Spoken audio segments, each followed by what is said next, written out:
Hello friends, welcome to tutorial point. তো এর আগের ভিডিওতে আমরা দেখে নিয়েছি দ্বাদশ শ্রেণীর পলিটিক্যাল সায়েন্স যে সাবজেক্টটা আছে তার টোটাল সিলেবাসটাতে কি কি আছে, কোন কোন চ্যাপ্টার আছে এবং তাদের ব্যাপারে কি কি আমাদের পড়তে হবে সেই জিনিসগুলো নিয়ে আমরা ডিসকাস করেছি। তো আজকের যে ভিডিওটা আছে সেই ভিডিওতে আমরা সেই দ্বাদশ শ্রেণীর পলিটিক্যাল সায়েন্সের প্রথম যে চ্যাপ্টার আছে সেই চ্যাপ্টারটা হলো আন্তর্জাতিক সম্পর্কের বিবর্তন এবং কয়েকটি মৌলিক ধারণা। এই চ্যাপ্টারটার মধ্যে আমাদের কি কি বিষয় পড়তে হবে, কি কি জিনিসের মধ্যে আছে, এই সব জিনিস নিয়ে আমরা আজকে ডিসকাশন করব। এই চ্যাপ্টারটা আন্তর্জাতিক সম্পর্ক নিয়ে যেহেতু চ্যাপ্টারটা, সেহেতু এই চ্যাপ্টারের মধ্যে অনেক গভীরতার জিনিস আছে। যেহেতু এই চ্যাপ্টারের মধ্যে অনেকগুলো জিনিস আছে, তো একবারে আমরা সেগুলোকে কভার করতে পারবো না। তো আপকামিং ডেজে সেগুলোতে পার্টে পার্টে ভিডিও আসতে থাকবে। যদি তোমরা চ্যানেলে নতুন হয়ে থাকো তাহলে চ্যানেলটি সাবস্ক্রাইব করে নিও, তাহলে তার নোটিফিকেশন তোমাদের কাছে পৌঁছে যাবে। এবং আজকের যে ডিসকাশনটা হবে সেটা আমরা দেখব যে প্রথম চ্যাপ্টারের যে জিনিসগুলো আছে সেই যেখানে আমাদের কি কি পড়তে হবে, কি কি বিষয় জানতে হবে, এই জিনিসগুলো নিয়ে আমরা ডিসকাশন করব। তো প্রথম চ্যাপ্টার হলো আন্তর্জাতিক সম্পর্কের বিবর্তন এবং কয়েকটি মৌলিক ধারণা। তো কোনো জিনিসের বিবর্তন যদি আমরা বুঝতে চাই তাহলে তার কোনো হিস্ট্রিটা আমাদের দেখতে হয়। অর্থাৎ বিবর্তন তো একদিনে সম্ভব হয় না, এটা একটা প্রসেস, এটা একটা অনেক দিন থেকে একটা জিনিস চলতে থাকে। যেরকম আজকে আমরা মানুষ, আমাদের দুটো হাত দুটো পা, আমরা দু পায়ে দাঁড়াতে পারি, এই জিনিসটা কিন্তু একদিনে পসিবল হয়নি। অনেক আগে কিন্তু আমাদের পূর্বপুরুষরা কিন্তু বাঁদর ছিল। তো সেখান থেকে আস্তে আস্তে গরিলা, শিম্পাঞ্জি এরকমভাবে স্ট্রাকচার চেঞ্জ হতে হতে বন মানুষ, আজকের ডেটে আমরা একটা পূর্ণাঙ্গ মানুষে পরিণত হয়েছি। তো তারও কিন্তু একটা ইভ্যালুয়েশন অর্থাৎ বিবর্তনের কিন্তু একটা হিস্ট্রি ছিল। তো আন্তর্জাতিক সম্পর্ক অ্যাজ এ সাবজেক্ট এর মধ্যেও কিন্তু একটা বিবর্তন আমরা লক্ষ্য করতে পারি। তো সেই বিবর্তনটা কিভাবে হলো, আজ থেকে 100 বছর আগে কেমন করে আন্তর্জাতিক সম্পর্ক চলতো, আজকের ডেটে কেমন করে চলছে, এই জিনিসটা বোঝার জন্য কিন্তু আমাদের এই বিবর্তনটা ভালো করে বোঝা দরকার। তো এই সম্পর্কে এই যে চ্যাপ্টারটা আছে এখানে ডিসকাশন করা হয়েছে। এবং এছাড়া আরেকটা জিনিস যেটা আমরা দেখতে পাবো সেটা হচ্ছে কয়েকটি মৌলিক ধারণা। অর্থাৎ প্রতিটা সাবজেক্টের ক্ষেত্রে কিছু ইউনিকনেস থাকে। যেরকম হিস্ট্রির ক্ষেত্রে একরকম, জিওগ্রাফি, ফিজিক্যাল সায়েন্স, এছাড়াও বায়োলজি। তো এই যে বিভিন্ন সাবজেক্টগুলো আছে তাদের মধ্যে কিন্তু প্রতিটা সাবজেক্টেরই কিন্তু কিছু আলাদা আলাদা ইউনিকনেস থাকে। তো সেই একইভাবে পলিটিক্যাল সায়েন্সের যে এই টপিকটা আছে আন্তর্জাতিক সম্পর্ক, এরও কিন্তু একটা ইউনিকনেস আছে। তো এই ইউনিকনেসটা কি, এর মধ্যে এমন কি কি বিষয় আমাদের জানতে হয় যেটা আমরা অন্য কোনো সাবজেক্টে জানতে পারি না, তো এই জিনিসগুলো কিন্তু এই চ্যাপ্টারের মধ্যে আমাদের পড়তে হবে। তো আন্তর্জাতিক সম্পর্কের ধারণা দিয়েই আমাদের শুরু করতে হবে, যেহেতু এটাই আমাদের প্রথম জিনিস। তো আন্তর্জাতিক সম্পর্কের ধারণাটা বোঝার জন্য, যেরকম আগের ভিডিওতে আমি ডিসকাশন করেছিলাম যে আমরা সমাজবদ্ধ জীব, আমাদের নিজেদের স্বার্থে অন্যের সাথে রিলেশন তৈরি করতে হয়, অন্যের সাথে আমাদের সম্পর্ক তৈরি করতে হয়। তো আন্তর্জাতিক সম্পর্কের ক্ষেত্রেও একটা দেশ কিন্তু অন্য দেশের সাথে নিজের তাগিদে কিন্তু সম্পর্ক তৈরি করে। কারণ কোনো দেশে কিন্তু স্বয়ংসম্পূর্ণ না। সাপোজ আমাদের ইন্ডিয়ার কথাই যদি আমরা লক্ষ্য করি, ইন্ডিয়াতে কিন্তু প্রচুর পরিমাণে কিন্তু ক্রুড অয়েল অর্থাৎ যে খনিজ তেল তার কিন্তু প্রয়োজন। কিন্তু সেই খনিজ তেলের কিন্তু খুব কম শতাংশই কিন্তু আমরা উৎপাদন করি। অর্থাৎ আমাদের দেশে যে পরিমাণে গাড়ি ঘোড়া চলে, যত ফ্যাক্টরি কলকারখানা, সেখানে যে পরিমাণ পেট্রোল ডিজেলের দরকার তার কিন্তু খুব অল্প পরিমাণে কিন্তু আমরা উৎপাদন করতে পারি। বাকি জিনিসগুলো কিন্তু আমরা সেই মিডল ইস্টে যে কান্ট্রিগুলো আছে, যেরকম কুয়েত, কাতার, হ্যাঁ, এই দেশগুলো কিন্তু দেশগুলো থেকে কিন্তু আমরা সেগুলো কিন্তু আমদানি করি। কারণ আমাদের যে চাহিদা আছে সেটা কিন্তু আমাদের নিজস্ব দেশের থেকে কিন্তু পূরণ হবে না। তো তার জন্য কিন্তু আমরা তাদের সাথে তেল আমাদের আমদানি করতে হয়। তো তেল তো আমাদের তারা এমনি দেবে না। তাদের সাথে যদি আমাদের কোনো সম্পর্ক না থাকে তাহলে কেন তারা আমাদের কাছে জিনিসপত্র বিক্রি করবে? তো এই জন্য কিন্তু আন্তর্জাতিক সম্পর্ক, অর্থাৎ প্রতিটা দেশের একটা চাহিদা আছে, সেই চাহিদা পূরণ করার জন্য তাদের অন্য দেশের সাথে সম্পর্ক তৈরি করতে হয়। তো এই আঙ্গিকেই কিন্তু আমাদের আন্তর্জাতিক সম্পর্ক সম্বন্ধে যে বিষয়টা আছে সেটা কিন্তু এমার্জ করেছে। এবং এই সম্পর্ক যে সবসময় যে ব্যবসার ক্ষেত্রেই হয়, জিনিসপত্র লেনদেন, সেটা কিন্তু না। কোনো কোনো সময় এটা এডুকেশনাল সেক্টরেও দেখা যায়, কোনো কোনো সময় এটা কালচারাল সেগমেন্টেও দেখা যায়। তো বিভিন্নভাবে এই জিনিসগুলো আমরা দেখতে পাবো। এরপরে যেটা আসছে সেটা হচ্ছে আন্তর্জাতিক সম্পর্ক এবং আন্তর্জাতিক রাজনীতি। তো আন্তর্জাতিক সম্পর্ক এবং আন্তর্জাতিক রাজনীতিকে আমরা অনেক সময় গুলিয়ে ফেলি, জিনিস দুটোকে একই ভেবে নিই, কিন্তু আদতেও জিনিস দুটো কিন্তু একই না। আন্তর্জাতিক রাজনীতি হলো আন্তর্জাতিক সম্পর্কের একটি অংশ, এবং আন্তর্জাতিক রাজনীতি ছাড়াও আন্তর্জাতিক সম্পর্কে আরও বিভিন্ন অংশ নিয়ে কিন্তু আলোচনা করা হয়। যেরকম এছাড়াও থাকে, যেরকম কালচারাল ব্যাপার থাকে, এডুকেশনাল ব্যাপার থাকে, ঠিক আছে, এছাড়াও বিভিন্ন ডিফেন্স যে চুক্তিগুলো হয় সেই সমগ্র সেই জিনিসপত্রগুলো কিন্তু থাকে। তো আন্তর্জাতিক সম্পর্কের একটা প্রমিনেন্ট পার্ট হচ্ছে আন্তর্জাতিক রাজনীতি। তো আন্তর্জাতিক রাজনীতিতে যেই জিনিসটা কাজ করে সেটা হচ্ছে পাওয়ার। অর্থাৎ একটা দেশ অন্য দেশকে চালিত করে তাদের পাওয়ারের জন্য। যেরকম আজকের ডেটে আমেরিকা অর্থাৎ ইউএসএ কিন্তু অনেক দেশকে কিন্তু চালিত করছে, বিভিন্নভাবে কিন্তু কন্ট্রোল করছে। তো এটা হয়ে গেল আন্তর্জাতিক রাজনীতি। কিন্তু ইউএসএর সাথে অন্য দেশের যদি কালচারাল কোনো সম্পর্ক থাকে, যদি এডুকেশনাল কোনো সম্পর্ক থাকে, তো সেই জিনিসগুলো কিন্তু আন্তর্জাতিক রাজনীতির মধ্যে পড়বে না। সেটা কালচারাল বিষয়ে যাবে, এডুকেশনাল বিষয়ে যাবে, বা ডিফেন্স সেই বিষয়ে চলে যাবে। তো আন্তর্জাতিক রাজনীতির যদি একটা উদাহরণ আমরা এক্সাম্পলের মাধ্যমে বোঝার চেষ্টা করি, তাহলে এটা এরকম হবে যে দেখা যাক যে এই আমাদের যে মিডিল ইস্ট আছে, অর্থাৎ আমাদের যে সেই দেশগুলো আছে যেগুলো আমাদের ওয়ার্ল্ড ম্যাপে যদি দেখি, সেই দুবাই, ঠিক আছে, কাতার, এই দেশগুলোতে কিন্তু প্রচুর পরিমাণে, বা ইরাক, ইরান, এই দেশগুলোতে কিন্তু প্রচুর পরিমাণে কিন্তু তেল পাওয়া যায়, অর্থাৎ খনিজ তেল যেটাকে আমরা বলি। তো আমেরিকার সবসময় নজর থাকে যে এই খনিজ তেলটা তারা কীভাবে ক্যাপচার করতে পারে। তো সেটা তো নর্মালি সম্ভব হয় না। তো এবার কি করে আমেরিকা, করে কি, সেই যে ছোট ছোট দেশগুলো আছে ইরান, ইরাক, তাদের উপর না বিভিন্নভাবে না প্রেশার ক্রিয়েট করে, বা তাদের মধ্যে কনফিডেন্স লুজ করে দেয় বিভিন্নভাবে। তাদের যে গুপ্তচর আছে সেই জিনিসগুলো দিয়ে কিন্তু তারা এখানে একটা রোল প্লে করে। তার ফলে কি হয়, সেই ছোট ছোট দেশগুলোর মধ্যে কিন্তু একটা বিশৃঙ্খলা তৈরি হয়। যখন বিশৃঙ্খলা তৈরি হয়, রিসেন্টলি আমরা দেখলাম যে ইসরায়েল আর প্যালেস্তাইনের মধ্যে যুদ্ধ লেগে গেল, প্রচুর বম্বিং হলো। তো এইভাবে সেই দেশগুলোকে ম্যানিপুলেট করা হয়, এবং তারা কি করে, তার ফলে তাদের বাঁচার তাগিদে তারা কি করে, তাদের অস্ত্রের প্রয়োজন হয়। এবার আমেরিকা বলছে যে তোমরা আমাদের কাছ থেকে অস্ত্র নাও। দেখো, জিনিসটা কিন্তু করলো আমেরিকা। আমেরিকা কিন্তু গুপ্তচর নিয়োগ করে বিভিন্নভাবে কিন্তু দেশগুলোকে ম্যানিপুলেট করলো যে তোমার বিরুদ্ধেও যুদ্ধের মানে ষড়যন্ত্র করছে, তোমাকে সাবধান হতে হবে। এই জিনিসগুলো কিন্তু আমেরিকা তাদেরকে বলছে, বাট সেগুলো আদতে সত্যি কিনা সেটা কিন্তু দেখার বিষয়। তারা কি করলো, ভয় পেয়ে গেল যে আমেরিকা যখন বলছে তাহলে নিশ্চয়ই কিছু না কিছু ঠিক। এবার আমেরিকার উদ্দেশ্য হলো ওদেরকে ভয় পাইয়ে ওদেরকে আমাদের দেশ থেকে অস্ত্র কেনাবো। কারণ যুদ্ধ যদি লাগে তাহলে অস্ত্রের প্রয়োজন, তাদের কাছে অস্ত্র নেই, তারা অস্ত্র কেনার জন্য আমেরিকার কাছে যাবে। আমেরিকার কাছে প্রচুর অস্ত্রের সম্ভার আছে। এবার অস্ত্র কিনতে গেলে তো টাকা লাগবে, তাদের কাছে তো টাকা নেই। তাদের কাছে মেন সোর্স কি? তাদের মেন সোর্স হচ্ছে পেট্রোলিয়াম। তো আমেরিকা বলবে যে আমি তোমাকে অস্ত্র দেবো, কিন্তু আমাদের পেট্রোলিয়াম দিতে হবে। এর ফলে কি হবে, নর্মাল সময়ে যদি একটু বেশি দামে পেট্রোলিয়াম কিনতে হতো আমেরিকাকে, ওই সময় যে টেনশন ক্রিয়েট করে দিল তারা, সেই সময় কিন্তু অনেক সস্তায় কিন্তু পেট্রোল পেয়ে যাবে। তো এইভাবে আমেরিকা নর্মাল দামের থেকে অনেক কম দামে পেট্রোলকে যে আমদানি করলো, এটাই হয়ে গেল একটা আন্তর্জাতিক রাজনীতির বিষয়। মানে এখানে কিন্তু আমেরিকা একটা পলিটিক্স গেম খেলে কিন্তু সেই তাদের যে উদ্দেশ্যটা ছিল কম দামে পেট্রোল কেনা, সেই জিনিসটা কিন্তু তারা চরিতার্থ করলো। তো এই জিনিসটা চলে আসে, এরকম যে জিনিসগুলো হয়ে থাকে আমাদের, এটা শুধু আমেরিকার ক্ষেত্রে না, বিভিন্ন দেশের ক্ষেত্রে হয়ে থাকে। তো এই জিনিসটা আমাদের আন্তর্জাতিক রাজনীতির ক্ষেত্রে দেখা যায়।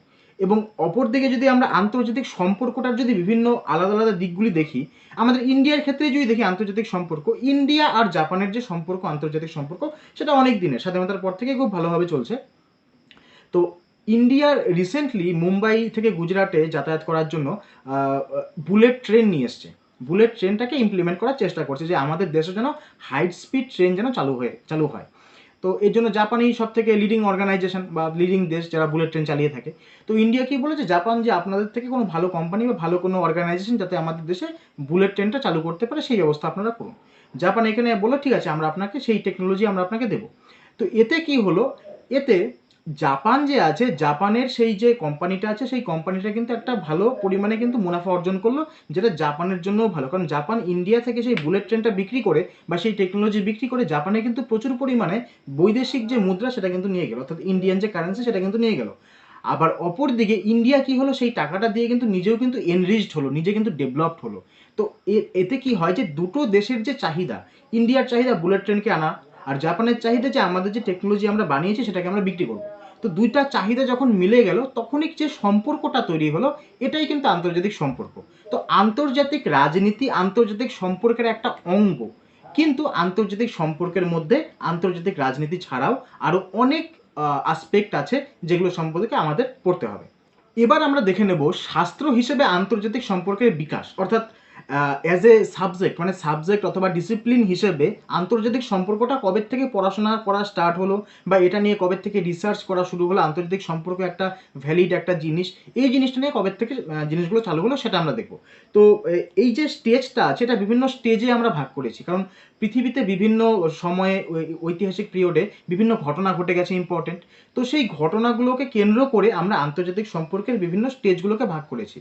প্রথম স্টেজ যদি আমরা দেখি সেটা হচ্ছে প্রি ইন্ডাস্ট্রিয়াল রেভলিউশন, অর্থাৎ শিল্প বিপ্লব যে হয়েছিল ইউরোপে, সেই শিল্প বিপ্লবের আগের মুহূর্তে আন্তর্জাতিক সম্পর্ক কীরকম ছিল। সেই সময়টা যদি আমরা ভালো করে লক্ষ্য করি, সেই সময় আমাদের যে রোমান সাম্রাজ্য ছিল সেটা কিন্তু খুব পাওয়ারফুল ছিল। তো সেই সময় কি হয়েছিল, ইউরোপে 30 বর্ষব্যাপী যে যুদ্ধ চলেছিল সেটাও আমরা দেখতে পেয়েছিলাম, যদি আমাদের ইতিহাস সম্পর্কে একটু নলেজ থাকে। তো সেই যুদ্ধটা হওয়ার পরে কিন্তু বিভিন্ন ছোট ছোট যে সিটি স্টেটগুলো ছিল তাদের মধ্যে কিন্তু টেনশন চলছিল।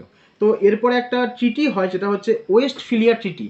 ওয়েস্টফিলিয়া ট্রিটির পরে ঠিক করা হয় যে এরপর থেকে আর যে ইউরোপের ছোট ছোট যে নেশনগুলো আছে, অর্থাৎ যে স্টেটগুলো আছে, তাদেরকে আর রোমান সাম্রাজ্যের কথা মানতে হবে না। তারা এখন থেকে স্বনির্ভর, বা তারা নিজেরা নিজেদের ডিপ্লোমেসি ঠিক করতে পারবে, নিজেরা তারা সোভারিন।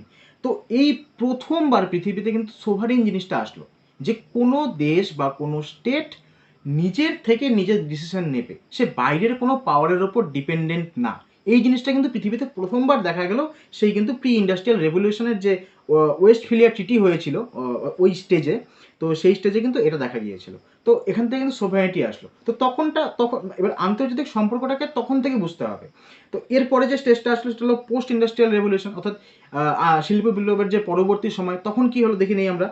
তখন কি হলো, যে যেহেতু শিল্প বিপ্লব তৈরি হয়ে গেছে, অর্থাৎ শিল্প বিপ্লব যখন চলছে, ইউরোপে প্রচুর ইন্ডাস্ট্রি চলছে, বিভিন্ন তাঁতকল বা বিভিন্ন আধুনিক যে ইন্ডাস্ট্রিগুলো সেগুলো চলছে। তো তার জন্য কাঁচামাল দরকার। এবার কাঁচামালগুলো কই পাওয়া যায়, যে ইন্ডিয়া বা অর্থাৎ এশিয়ার বিভিন্ন কান্ট্রি, আফ্রিকান বিভিন্ন কান্ট্রি, এগুলোতে কাঁচামাল পাওয়া যায়। তখনই কিন্তু আমরা লক্ষ্য করলাম যে ইউরোপের সেই যে ফ্রান্স, পর্তুগাল, ইংল্যান্ড, এই দেশগুলো কিন্তু বিভিন্ন জায়গায় গিয়ে কলোনি তৈরি করলো, উপনিবেশ স্থাপন করলো। যেরকম আমাদের ইন্ডিয়াতেও এসেছিল তারা, সেখানে কলোনি স্থাপন করে সেখান থেকে তারা বিভিন্ন রকম যে কাঁচামাল নেওয়া শুরু করলো। আমাদের যেরকম নীল বিদ্রোহ আমরা দেখেছি আমাদের ইতিহাসে। নীল বিদ্রোহ কেন হয়েছিল, তার কারণ ইউরোপের যে ফ্যাক্টরি ছিল সেখানে যে নীলের যে প্রোডাকশন সেটা করার জন্য কিন্তু ইন্ডিয়াতে নীল চাষ করানো হতো জোর করে।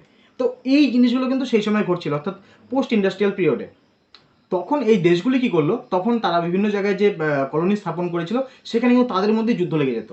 তো এই জিনিসগুলো কিন্তু আমরা সেই পরবর্তী সময় দেখেছিলাম, অর্থাৎ কাঁচামাল সংগ্রহে কিন্তু তারা সেইভাবে কিন্তু অ্যাগ্রেসিভ হয়ে কিন্তু তারা বিভিন্ন কান্ট্রিকে কন্ট্রোল করতে বাধ্য হয়েছিল। কারণ তারা ইন্ডিয়াকে যে দখল করেছিল, তারা যে বিভিন্ন কলোনি তৈরি করেছিল, সেটা কিন্তু তাদের ওই ইন্ডাস্ট্রিকে সাপোর্ট করার স্বার্থে। তো তখনের ইন্টারন্যাশনাল রিলেশনগুলো কিন্তু অন্যরকম টাইপের ছিল। এবং তার পরবর্তী সময় যদি আমরা দেখি, সেটা হচ্ছে দুটো যে বিশ্বযুদ্ধ হয়েছিল, অর্থাৎ 1914 সালে যে প্রথম ফার্স্ট ওয়ার্ল্ড ওয়ার, এবং 1939 সালে যে সেকেন্ড ওয়ার্ল্ড ওয়ার, এই দুটো বিশ্বযুদ্ধের যে মধ্যবর্তী সময় ছিল, সেই সময় কিন্তু আবার আন্তর্জাতিক সম্পর্কে কিন্তু একটা অন্য রূপ আমরা দেখতে পাই। প্রথম বিশ্বযুদ্ধ হওয়ার পর লোকের মধ্যে কিন্তু মানে খুব ক্ষয়ক্ষতি হয়েছিল, প্রচুর প্রাণহানি হয়েছিল, লোকের মধ্যে খুব টেনশন হয়েছিল যে এমন করে তো পৃথিবী একদিন ধ্বংসই হয়ে যাবে। তো সেই সময় পৃথিবীতে যেটা দরকার ছিল সেটা ছিল শান্তি। তো তার জন্য কি হলো, 1920 সালে লিগ অফ নেশনস, অর্থাৎ বিভিন্ন যে বড় বড় দেশগুলো ছিল, আমেরিকা, রাশিয়া, তো এই দেশগুলো মিলে কিন্তু লিগ অফ নেশনটা এস্টাবলিশ করলো। এবং তার উদ্দেশ্য ছিল যে পৃথিবীতে যেন শান্তি ফিরে আসে। বাট সেটা কিছুদিন পর থেকেই বিভিন্ন দেশে ডিক্টেটরশিপ দেখা শুরু করলো, যেরকম ইতালির মুসোলিনি বা হিটলার, জার্মানির হিটলার, এরা কিন্তু অ্যাক্টিভিটি শুরু করে দিয়েছিল। তো তখন কিন্তু সেই জিনিসগুলো আর টিকলো না, তখন কিন্তু সেই কনসেপ্টটা কিন্তু আর চললো না। তার ফলশ্রুতি যেটা হলো সেটা হলো সেকেন্ড ওয়ার্ল্ড ওয়ার, অর্থাৎ দ্বিতীয় বিশ্বযুদ্ধ। দ্বিতীয় বিশ্বযুদ্ধ হয়ে যাওয়ার পর আরেকটা ইনিশিয়েটিভ নেওয়া হয়েছিল, সেটা হচ্ছে ইউএনও। 1945 সালে দ্বিতীয় বিশ্বযুদ্ধ শেষ হলো, তারপরে ইউএনও এস্টাবলিশড হলো, অর্থাৎ ইউনাইটেড নেশনস অর্গানাইজেশন। তার কাজ কি, তার কাজ হলো যে পৃথিবীতে বিভিন্ন রাষ্ট্র, তো প্রচুর রাষ্ট্র আছে, প্রচুর দেশ আছে, তাদের মধ্যে বিভিন্ন বিষয় নিয়ে বিবাদ হবে, কনফ্লিক্ট হবে, বাট সেটা যেন কখনো যুদ্ধ পর্যন্ত না গড়ায়, সেই জিনিসটা এনশিওর করবে ইউএনও। তো তার সেই ফাংশনটা চলে আসলো। তো বুঝতে পারছি আমরা কিভাবে এই যে আন্তর্জাতিক সম্পর্ক, এর যে ইভ্যালুয়েশন প্রসেসটা কিভাবে চলছে। প্রথমে যে রোম সাম্রাজ্য ছিল, সেখান থেকে তারা কি বুঝলো, ওয়েস্টফিলিয়া চুক্তির মাধ্যমে, যে আমাদেরকে কি করতে হবে, আমরা এখন সোভারিন হয়ে গেলাম, আমাদের উপর কারো কন্ট্রোল নেই। তারপর তারা কি করলো, সেই ইন্ডাস্ট্রিকে সাপোর্ট করার জন্য তারা বিভিন্ন জায়গায় কাঁচামাল নেওয়া শুরু করলো। সেই কাঁচামাল নিতে গিয়েও বিভিন্ন দেশের সাথে বিভিন্ন দেশের সংঘর্ষ বেঁধে গেল। সেই জায়গাটা আরেকরকম আমরা সম্পর্ক দেখতে পেলাম। তারপরে যেটা হলো, প্রথম বিশ্বযুদ্ধের পরবর্তী সময় লিগ অফ নেশনস তৈরি হলো, কিন্তু তাও কিন্তু সেটা বিশ্বযুদ্ধ কিন্তু আটকাতে পারলো না, দ্বিতীয় বিশ্বযুদ্ধ কিন্তু হলোই। আবার তারপরে ইউএনও কিন্তু খুব এখনো পর্যন্ত খুব সফলভাবে কিন্তু জিনিসটাকে অর্গানাইজ করে চলেছে, যদিও কিছু কিছু কনফ্লিক্ট আমরা মাঝে মাঝে দেখতে পাই। তো আন্তর্জাতিক সম্পর্কটা এইভাবে কিন্তু ডে বাই ডে এগিয়ে চলছে। এবারে আমরা যে জিনিসটা দেখব সেটা হচ্ছে আন্তর্জাতিক সম্পর্কের বিভিন্ন তাত্ত্বিক ধারা, অর্থাৎ ডিফারেন্ট থিওরিটিক্যাল কারেন্টস। তো এই তাত্ত্বিক ধারাটা হচ্ছে কি, যে বিভিন্ন যে আন্তর্জাতিক সম্পর্কের যে মতবাদ আছে, সেই মতবাদ নিয়ে এখানে বিশ্লেষণ করা হয়েছে। তো এখানে আমরা অনেক রকম তাত্ত্বিক ধারণা দেখতে পাই, যেরকম আদর্শবাদ, বাস্তববাদ, বহুত্ববাদ, আচরণবাদ, কাঠামোবাদ, নয়া উদারনীতিবাদ এবং নয়া বাস্তববাদ। তো এই জিনিসগুলো যথেষ্ট গভীরতা সম্পন্ন জিনিস। তো এই জিনিসগুলোকে খুব ভালোভাবে বুঝতে হবে এবং যে আপকামিং যে ভিডিওসগুলো আসবে সেখানে ডেডিকেটেডলি এক একটা ভিডিওর এক একটা টপিকের উপর করা হবে। তো সেখানে আমরা জিনিসগুলো ডিটেলস আলোচনা করব। এরপরে যেটা আসে সেটা হচ্ছে বা সবার শেষ যেটা জিনিসটা আমরা লক্ষ্য করবো সেটা হচ্ছে আন্তর্জাতিক সম্পর্কের কয়েকটি মৌলিক ধারণা, যেটা আমি আগেই বলেছিলাম যে ইউনিকনেস।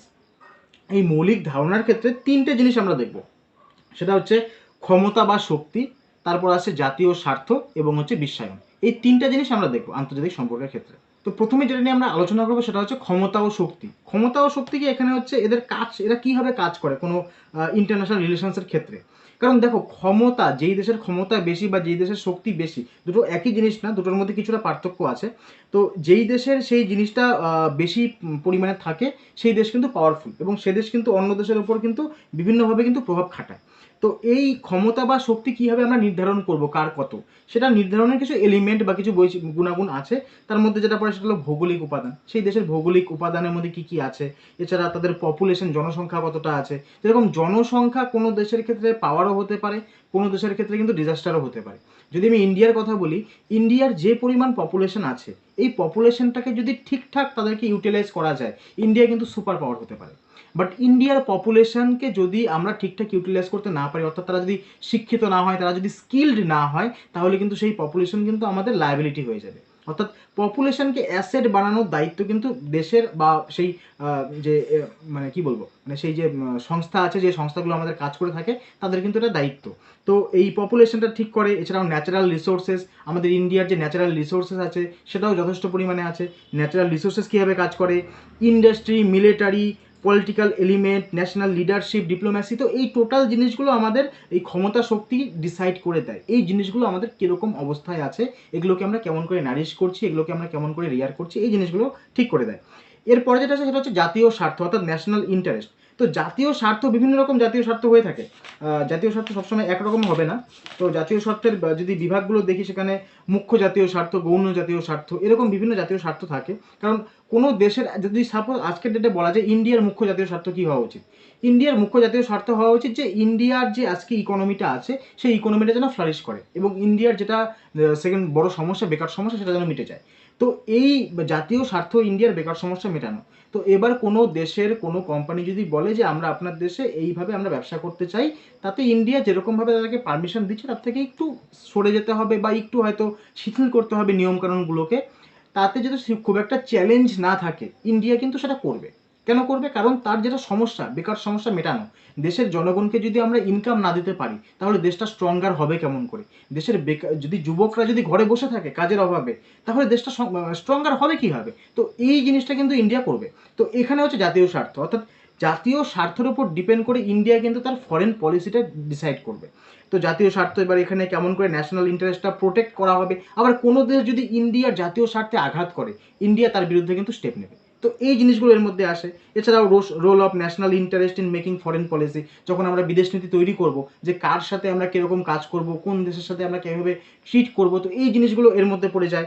এছাড়াও এর মধ্যে যে আরও বিভিন্ন ডিসাইডিং ফ্যাক্টরগুলো থাকে সেটা হচ্ছে ন্যাশনাল ডেভেলপমেন্ট, আমরা দেখে থাকি ওয়ার্ল্ড সিস্টেম, পলিটিক্যাল আইডিওলজি।